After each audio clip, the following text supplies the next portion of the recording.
Hi, and welcome to Learning Objective 3 in Chapter 10, where we're going to discuss the supply of labor. In supply of labor, there's a lot of intricacies, particularly in talking about cost versus benefit.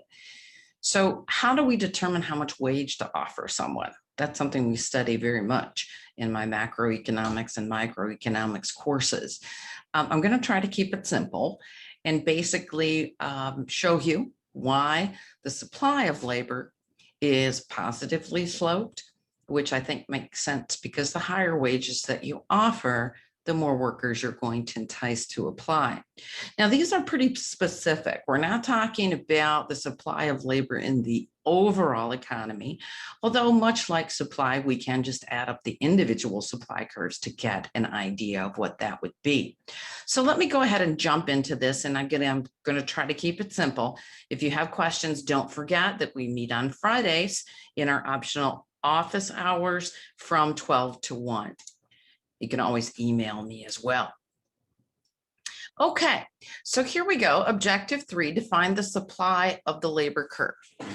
So basically, the supply of labor shows the quantities that in the wages, right? The different labor that we are willing to give up and offer to employers. So remember, the opportunity cost of time times the only thing you can't really create or buy more of. And so when we look at this again, how we're going to depict this, and remember all else held constant, ceteris paribus.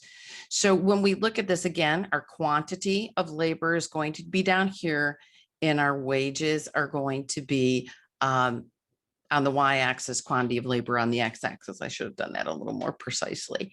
And again, we're holding all else constant. Okay, so it's kind of interesting. If we look at one person, and again, this is just an FYI, you don't need to really have this known, but it's interesting that when we look at our work and leisure trade-off, it's fascinating that, again, here's our wage, right? And we're looking at one person here. We're willing at very low wages, okay, to work more. Okay, does that kind of make sense? Because we want to gain some income. And when we talk about this thing, we call this an income effect. So down here, we have an income effect, which is, yes, give me more hours, boss. I would love some more hours.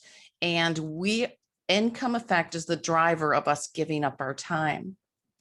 However, as our wage rates go up and continue to go up, what we see is an individual supply curve, right? Are we going to trade off our time to work is past this point that we have, and there's indifference curves and all kinds of mathematics that goes into this. But I'm just showing you the outcome of it, if you will. This becomes what we call the substitution effect.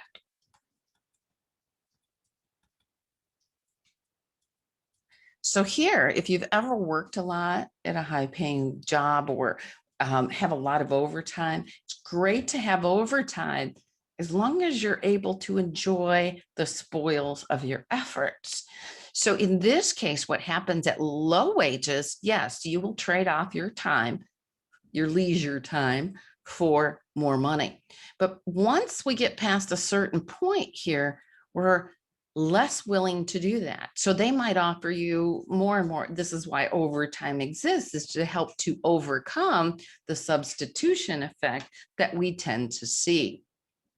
So here's our causation chain.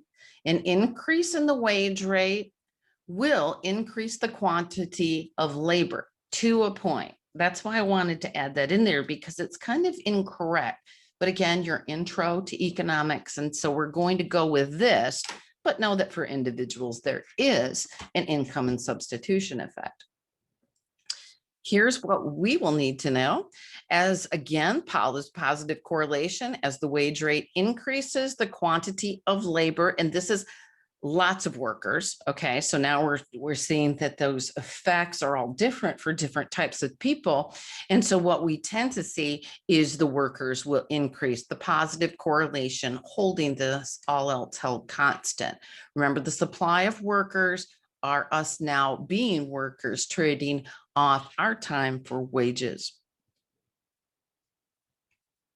So as the wage rate increases from $140 a day to $180 a day, if life were a straight line, we would get double the amount of workers that would want to work for us. That's the end of this learning objective. Again, some of these are kind of short, which I'm really happy about, and that's good.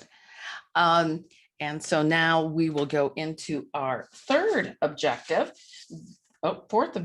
which is talking about human capital.